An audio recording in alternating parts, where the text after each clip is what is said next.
There's this parable that Jesus tells in Luke chapter 15 about this father, this really loving father, and his two sons. So the younger child in the story wants his father's inheritance before his father dies, which is a huge slap in the face, basically telling his dad, I wish you weren't alive anymore so that I could just do my thing. And the older son, who's really faithful to the father, he's the righteous one. He's like always with the father, always doing the father's work. And years ago, I had heard this preached on in a church, and I really connected to the older son. I felt like this righteous child who, yes, was good, but consequently, I thought that the father owed me something. But fast forward years later, I actually started to identify with the younger child. And meanwhile, I was going through seminary and I was learning about this deeper theology that informs us that although we are sinners in the sense that like we sin on a daily basis. I sin every single day. I'll be the first to admit it. Despite that, God's identity for me, we can see it in a number of different places in the New Testament, is that he calls me righteous. Not because of my own works, but because of Jesus.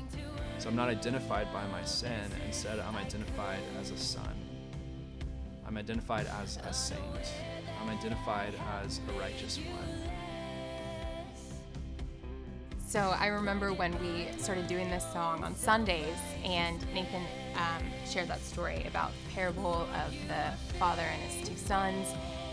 And I remember thinking, well, which son do I most identify with now? You know, like I have moments in my life where I definitely feel like the first son, the oldest son, where I was a little more self-righteous and kind of thought that I didn't really need God. You know, I knew all the right things I was supposed to do. And then I've been the rebellious son where I was like, you know what, I'm gonna take what I want. I kind of felt like I was cheapening grace. I would take advantage of grace. You know, but God brought me through a lot of that over the last 5 years, I would say.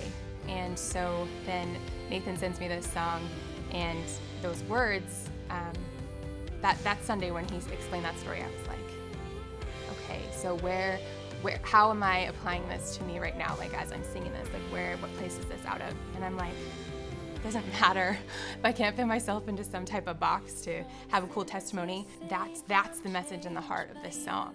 From sinner to saint, I'm changed by you. And it's only grace can do that. And I'm not cheapening grace by taking advantage of that. I fully embrace this gift. And I can't do any of this life. I can't hope to be worthy. There's nothing right I can do. There's no good enough. It's grace.